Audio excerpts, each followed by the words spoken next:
ano, o que nos alegra, né, a mim e ao professor Volkner, que sempre fomos apaixonados pela América Latina e temos o prazer de reforçar a presença de acadêmicos, pesquisadores da nossa região. Então, é um prazer em recebê-la, professora Angina, em nome da reitoria aqui na Universidade La Salle. Esperamos que todos tenham um bom proveito nesta manhã, durante a exposição da professora Angina. Tenho certeza que perguntas surgirão, reflexões sobre o que será exposto, e agradeço também a presença de todos os nossos mestrandos e doutorandos em mais uma oportunidade como essa, que nem sempre às vezes é fácil nós trazermos, fecharmos calendário, enfim, professores de fora em curto espaço de tempo. Eu passo a palavra agora ao professor Volkner, que vai apresentar um pouquinho do currículo da professora Gina diante de todos os seus estudos. Nosso também cordial bom dia a todos, uma satisfação nessa atividade internacional do programa de pós-graduação em Direito. Temos a grande, a honra, a alegria, temos a presença da doutora Dina Chaves. Já temos um relacionamento acadêmico de longa data, e ela integra o projeto nosso aqui na Unilassalle, junto ao CNPq, projeto coordenado pela professora Daniela Cademartori, e estávamos aguardando uma oportunidade para tê-la, e surgiu agora, nessas datas, que ela vai participar também da disciplina obrigatória do curso de doutorado em Direito, Cultura e Pluralismo Jurídico na América Latina. Então, essa sua atividade hoje integra, parte da disciplina do doutorado. Então, queremos aqui dar as boas-vindas a todos. A satisfação muito grande com a presença dos alunas e alunos, tanto do doutorado quanto do mestrado, e outros convidados que estão presentes, agradecendo a presença honrosa do professor Miranda, representando a Unilassalle, a instituição, a reitoria e o setor de relações internacionais. Bem, a professora Dina Chaves, ela é doutora em Direito e Ciência Política e Criminologia pela Universidade de Valência, onde escreveu uma belíssima tese de doutorado que se converteu agora num livro, editado pela Orlua, do México. Uma belíssima tese que ela vai trabalhar hoje, parte também dessa tese, o controle constitucional da justiça indígena no Estado plurinacional, especificidades, particularidades, dilemas e desafios. Trabalhou com o professor Dalmau,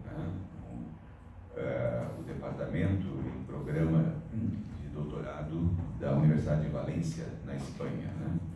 A professora Dina também tem um doutorado em jurisprudência pela Universidade Central do Equador. É professora efetiva do IAEM, o Instituto de Altos Estudos Nacionais do Equador. Além disso, foi professora da Flaxo, também do Equador, e da Pontifícia Universidade Católica. Está envolvida com muitos projetos, trabalhando essa temática do constitucionalismo, do controle da constitucionalidade, da cultura e o direito indígena, e outros temas importantes que envolvem o direito, o poder e a constitucionalidade. E, além das investigações, ela integra também grupos de investigação, não só no Equador, como internacionalmente. Há que destacar aí a sua atividade no estudo do constitucionalismo clássico ao constitucionalismo plural. Também integra a rede do constitucionalismo democrático latino-americano, fundadora desta rede, que tem realizado seus encontros Brasil. Né? Enfim, tem uma série de publicações, artigos importantes, né? Dentre esses artigos, um deles foi distribuído para os doutorandos. Os demais, mestrandos ou alunos da nossa instituição, se quiserem o acesso à disponibilidade desse artigo, nós podemos deixar no Xerox hoje, né? Principalmente esse texto-chave, que é o constitucionalismo clássico, do constitucionalismo clássico ao constitucionalismo plural. Extremamente importante. Ela publicou no Brasil, na revista da Universidade Federal de Goiás, né? Então isso nós podemos colocar numa pastinha e deixar hoje para os que não tiveram acesso ainda a esse material. Eu acredito que isso é uma parte do todo o extenso e riquíssimo currículo da professora Dina Chávez, que integra também a revista Crítica Jurídica no México, né? Tem sido conferencista em várias partes da América Latina, recentemente no México, na Colômbia, e nos honra dessa vez aqui em Porto Alegre, no Rio Grande do Sul, que é a região dos gaúchos, né? Do sul do Brasil, né? E, então, professora, fique bem à vontade, vamos ter o privilégio de tê-la nesse dia, agora pela manhã e à tarde, né? E a minha sugestão foi, a gente, quem sabe, depois de 1h30, um pequeno intervalo, um cafezinho, depois retomamos até meio-dia, né?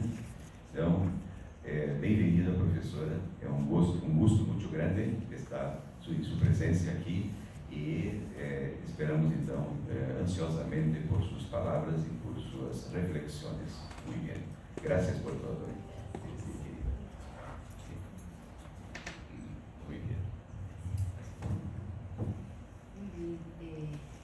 Gracias, profesor Miranda, gracias, profesor Bollmann.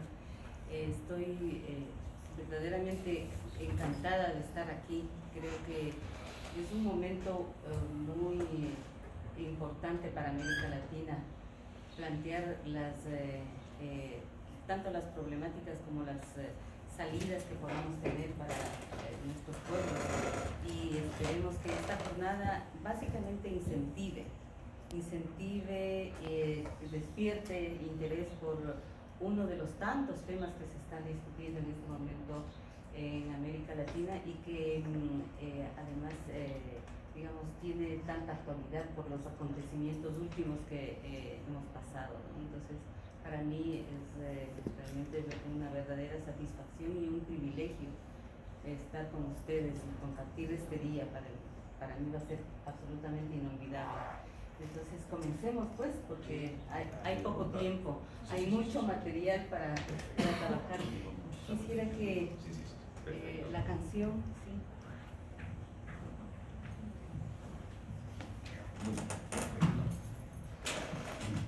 Veamos un video.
política comunitaria originaria. Nuestra trinchera siempre será en la lealtad. Quitemos del poder a las sanguijuelas.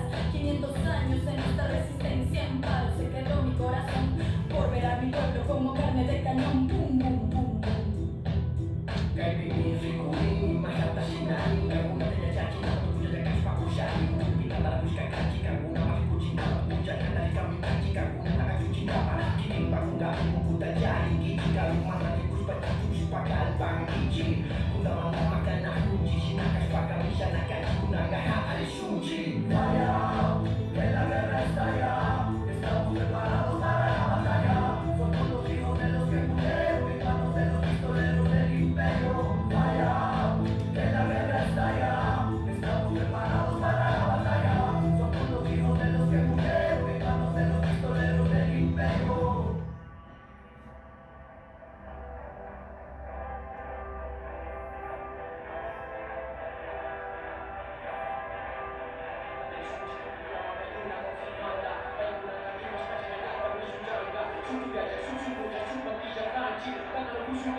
Lucharemos de hierro, viviremos de rodillas, nos pegamos a morir a defender nuestra cuadrilla. Un retrato del maíz, convertido en semilla, fortaleza reencarnada, nacido de las costillas de los países marginados. Fue terrible, lamentablemente los hechos suscitados, pero por su resistencia sus legados fueron conservados. Dando la represión que ha pasado, nos oponemos a volver a ser utilizados, ridiculizados como entretenimiento en programas de televisión. Por ejemplo, pedimos sea valorada sin resentimientos la sabiduría ancestral junto a su conocimiento. Florecemos nuestros pensamientos de cada equinoccio, fomentando unidad. No existen momentos de ocio, cosechamos lo anhelado, esperando el solsticio. Gracias, cultura guerrera, por no caer al precipicio.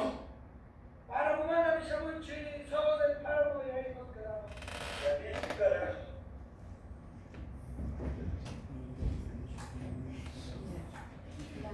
La presentación, por favor. No, sí me escuchan, ¿no? No es necesario utilizar. No sé. No es necesario, ¿no? Ya, sí, mejor así.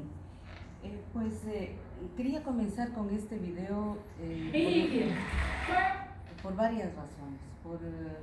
Primero porque tiene recoge mucha de la historia de lo que se podría denominar las luchas de los pueblos indígenas en el Ecuador.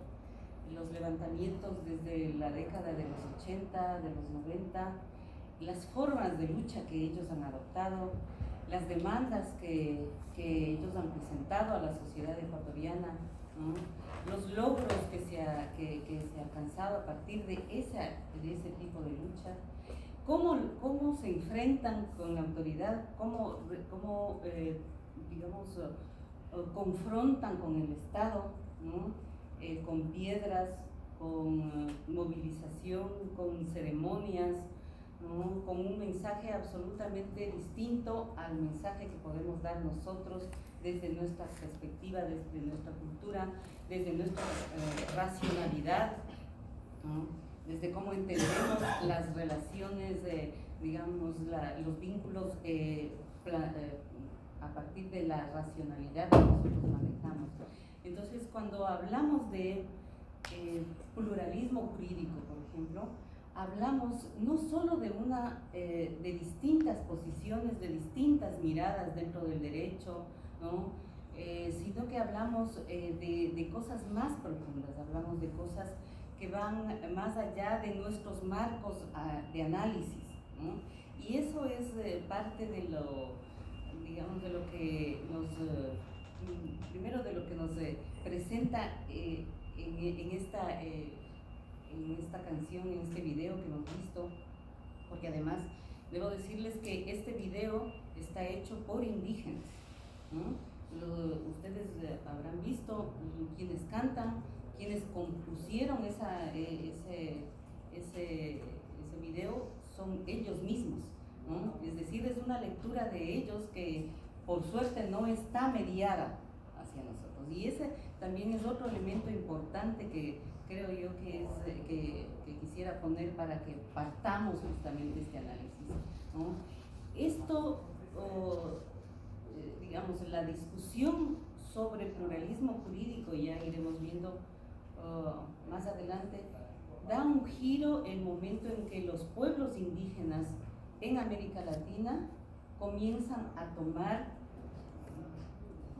rienda propia de esas discusiones. ¿No? ¿Por qué? Porque por mucho tiempo estuvieron mediadas por lo que se denomina el Instituto de Estudios Indígenas, que tenía sede en México, ¿no?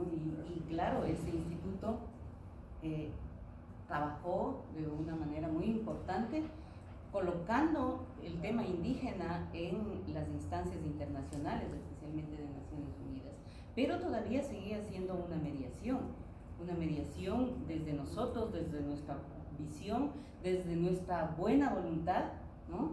Hacia, digamos, traduciendo una vez más las aspiraciones, el punto de vista indígena hacia la comunidad internacional. Pero llega un momento en el que las organizaciones indígenas y los pueblos indígenas plantean una ruptura precisamente y demandan una voz propia.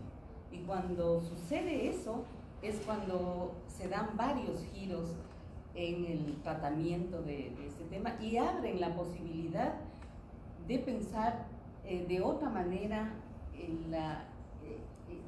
no solo el Estado, no solo la relación entre Estado y pueblos indígenas, sino pues la relación total, ¿no? Que incluye el derecho.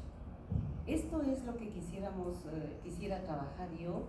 Le agradezco muchísimo al doctor Warner esta oportunidad que me da de conversar con ustedes.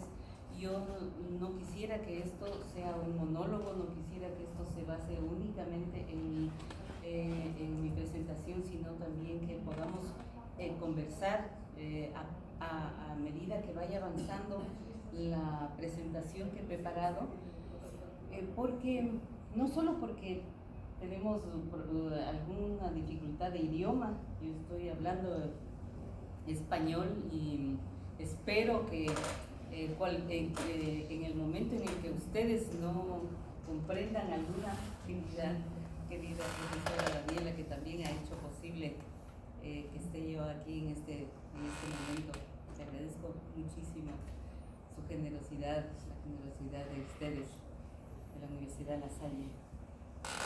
Decía, yo quisiera que por estas dificultades del idioma, ¿no? Pues en cualquier momento que no se entienda algún concepto o alguna idea que yo esté que exprese, ustedes me lo digan y pues nos damos el tiempo para digamos que todos quedemos con algunas ideas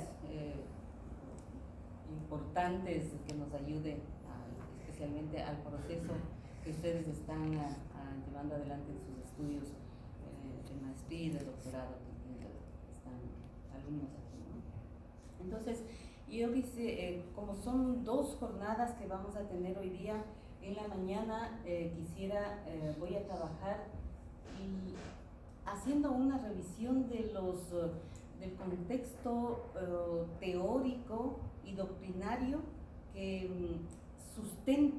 estaría sustentando o sobre el que se sustenta en lo que denominamos el pluralismo jurídico, ¿no? El pluralismo jurídico que también tiene, digamos, sus acotaciones, porque no estamos hablando de todo pluralismo jurídico, y eso ya lo iremos viendo. Y en la segunda jornada de la tarde hablaremos, en cambio, cómo ese pluralismo jurídico toma ya una forma concreta, especialmente en el caso del reconocimiento de ese pluralismo jurídico en las constituciones de Ecuador y de Bolivia, ¿no? Veremos qué termina siendo, en qué termina todo ese debate que tenemos en este momento, digamos que tenemos a nivel internacional sobre el pluralismo, ¿no? Y a nivel teórico, a nivel doctrinario, a nivel de los organismos de Naciones Unidas. ¿Cómo me manejo con esto? Yo soy un poquito Tal vez ahí. Professora Gina ¿Cómo? Jackson, Sí. e pode te ayudarte. Muy bien. Ya. Miren ustedes, viendo esta imagen, ¿no? Diríamos, por Dios, ¿qué estamos haciendo? ¿Qué le hicimos a la hermosa diosa Temis, no? Ella tan imponente, tan hermosa, tan definitiva, ¿no? Cuando hablamos de pluralismo jurídico, nos decimos, bueno, que estamos creando un monstruo, estamos cambiando las cosas de una manera que posiblemente no corresponden, ¿no? Que podrían aparecer reflejadas tal vez así. Una parte nos mantenemos con el tipo de justicia sobre el cual hemos consolidado los estados nacionales, y por el otro lado estamos colocando algo que distorsiona completamente la imagen, ¿no? Pero claro, se trata también de una justicia, ¿no? Se trata de una justicia que aparentemente solo añade, ¿no?, otros elementos, ¿no?, pero probablemente lo que hace es transformar, o lo que busca es transformar completamente la imagen, que no sea, digamos, una división tajante entre lo uno y lo otro, sino que podamos construir algo que nos transforme a toda la sociedad, ¿no? Y cuando hablamos del pluralismo jurídico, los choques que podemos tener en la imagen, en estas imágenes que veíamos también en el video, ¿no?, son impactantes, generan mucha reacción, ¿no? Pero el momento en el que comenzamos a revisar digamos, lo que está en ese trasfondo, pues podemos ver justamente la racionalidad y las racionalidades que se juegan, que se manejan alrededor de esto. Y eso es precisamente lo que quisiera comenzar mirando, ¿no? Y justamente mirando a partir de lo que podríamos denominar como los debates en torno al pluralismo jurídico. Estos debates, avancemos. Vaya un poquito al anterior. Estos debates quisiera comenzar diciendo que se podrían resumir justamente en una expresión, que es que los debates sobre el pluralismo jurídico tienen que ver básicamente con una disputa por la producción del derecho. No es otra cosa que eso. Es una disputa abierta que hacen los pueblos indígenas, que históricamente el Estado trató de eliminarles de la faz de nuestras sociedades, ¿no?, y que irrumpen en un momento determinado demandando al derecho, demandando al Estado no solo su reconocimiento, sino demandando, sino demandando digamos, una inclusión en el Estado desde sus propios sentidos, desde sus propias lógicas, desde sus propios mecanismos, sistemas de vida, autoridades, representación. Y llega a esto, llega justamente a plantear una disputa por la producción del derecho. Ustedes conocen el Estado nacional, el Estado liberal nacional básicamente se sustenta en esta idea de un solo Estado, con un solo derecho, ¿no? Y claro, también pues el planteamiento ha incluido la idea de una sola cultura. Ese ha sido el esfuerzo más grande que ha sostenido el Estado liberal moderno desde sus inicios, ¿no es cierto? Entonces, el plantear una disputa por la producción del derecho es una especie de herejía. No, no se podría admitir. Los debates que tenemos los abogados en torno a eso son agrios porque no se acepta, no se asume que haya siquiera esa posibilidad, ¿no? ¿Qué es lo que plantean? Pues el Estado se pone en riesgo, ¿no? ¿Cómo vamos a admitir que existan otro tipo de formas de justicia, ¿no? Cuando además esas otras formas de justicia vienen de pueblos que nosotros los consideramos pues, arcaicos, ¿no? Que nosotros los consideramos, no les damos ningún valor, que nosotros creemos, ¿no?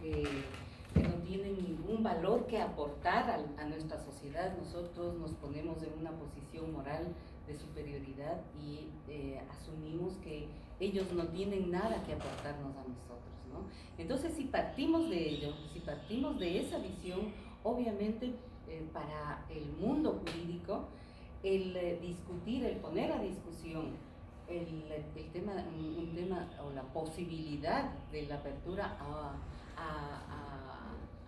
un pluralismo jurídico dentro de las fronteras nacionales, ¿no? Ha sido una tarea realmente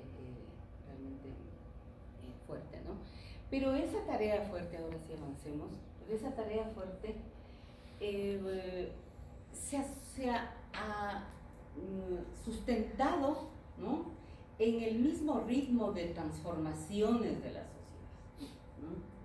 Ha visto el momento después de 500 años, de más de 500 años que tenemos de colonización, después de más de 200 años de vivir en este Estado liberal moderno, ¿no?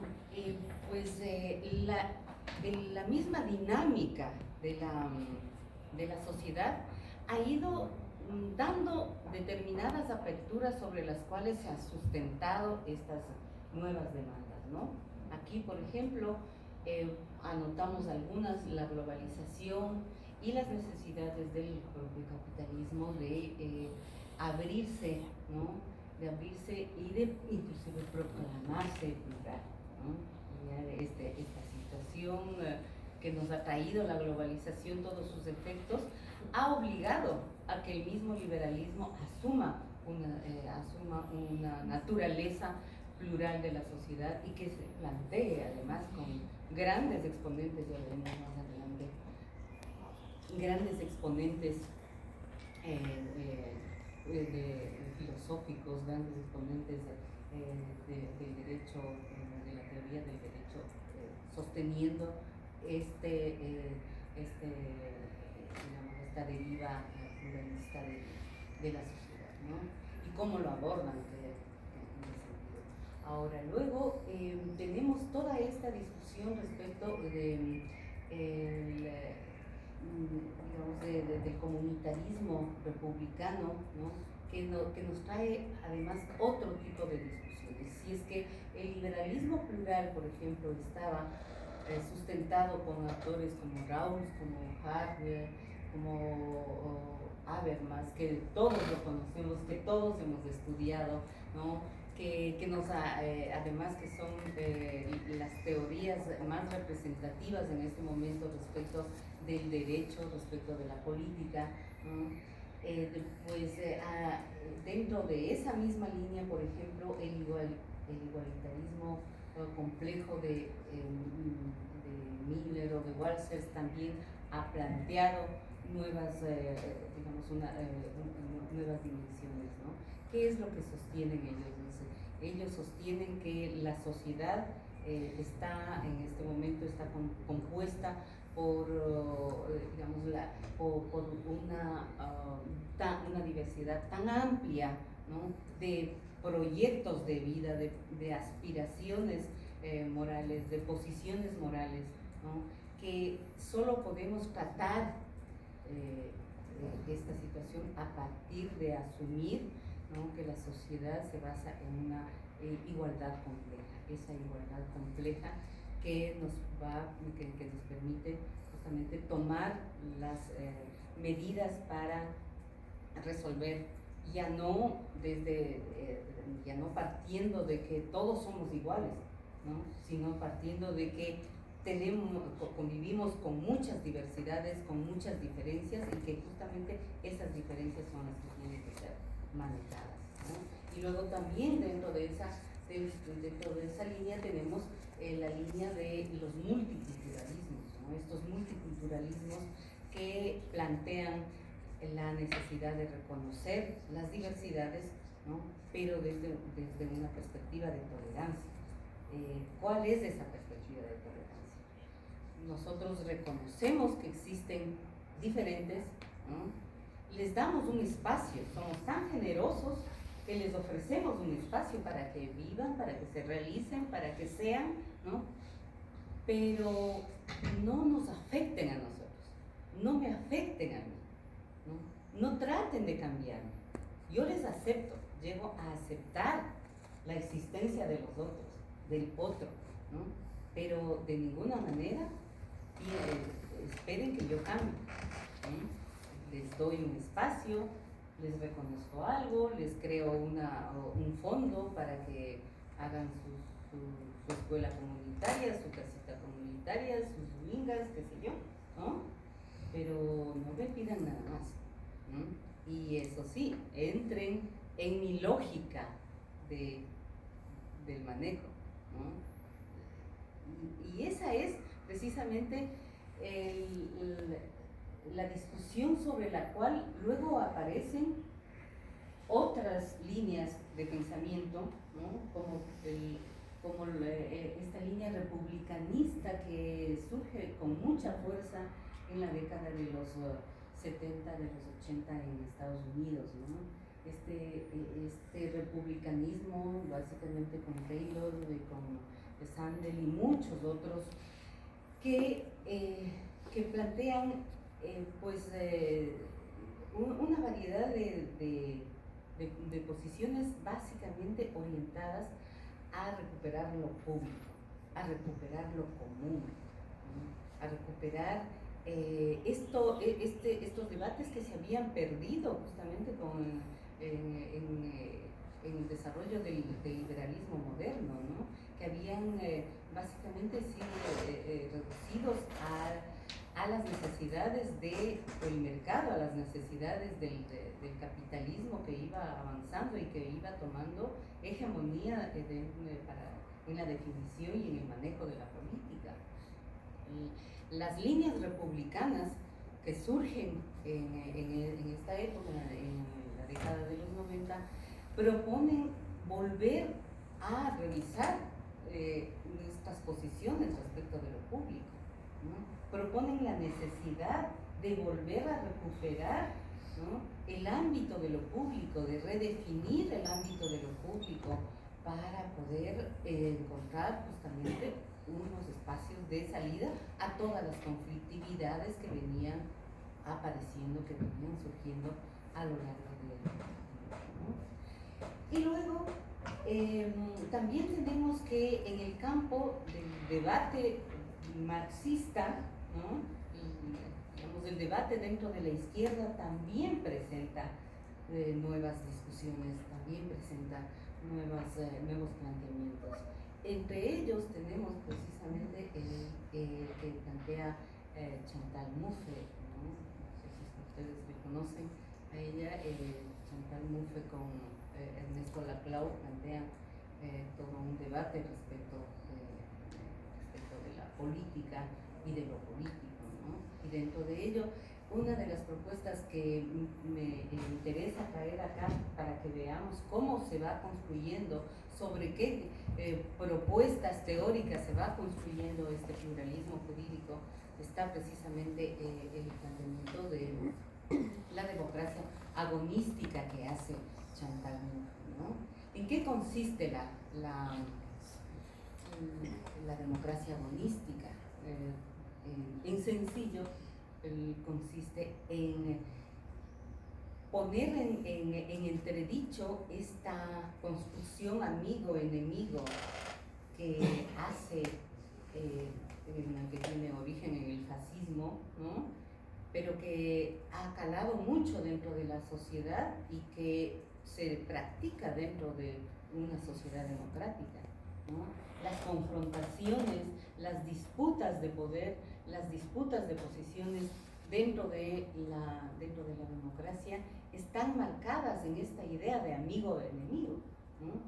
Y sabiendo que esta disputa de amigo-enemigo lo único que lleva es a la eliminación de tu enemigo, ¿no?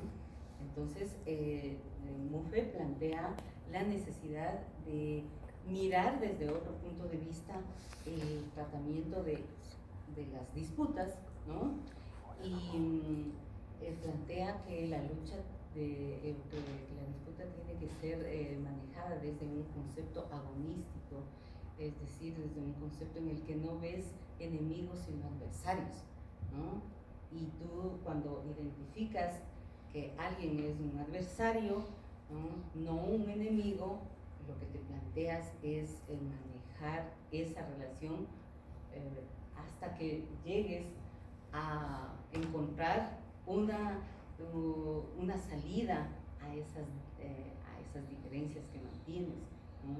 Ya no es sacarle del mapa al otro, es encontrar un punto en el que me ponga de acuerdo, un punto en el que primero plantee las diferencias, ¿no? Las ponga en la mesa de discusión, en la mesa de debate, esas diferencias, identifique de qué naturaleza son esas diferencias, ¿no?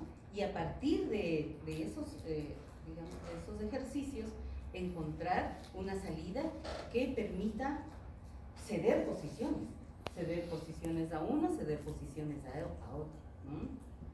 Entonces, este tipo de planteamientos obviamente son muy útiles para el tipo de proposición que se hace desde una concepción pluralista. Y tenemos aquí también una línea muy importante que básicamente es desarrollada en Latinoamérica, ¿no? Acá ustedes ven la discusión sobre el liberalismo plural se da en los centros hegemónicos de producción de conocimiento, como es Europa, como es Estados Unidos, ¿no? Y están justamente sus representantes, todos son o europeos o norteamericanos, ¿no? También la discusión sobre republicanismo y neorepublicanismo se da así mismo básicamente en Estados Unidos, ¿no? Aunque llega un poco también a Europa. Inclusive las discusiones neomarxistas también son unas discusiones europeas, ¿no? Pero cuando hablamos de teoría crítica, pues los latinoamericanos por fin somos productores de conocimiento, por fin somos quienes lideramos, quienes proponemos, quienes planteamos y quienes sostenemos justamente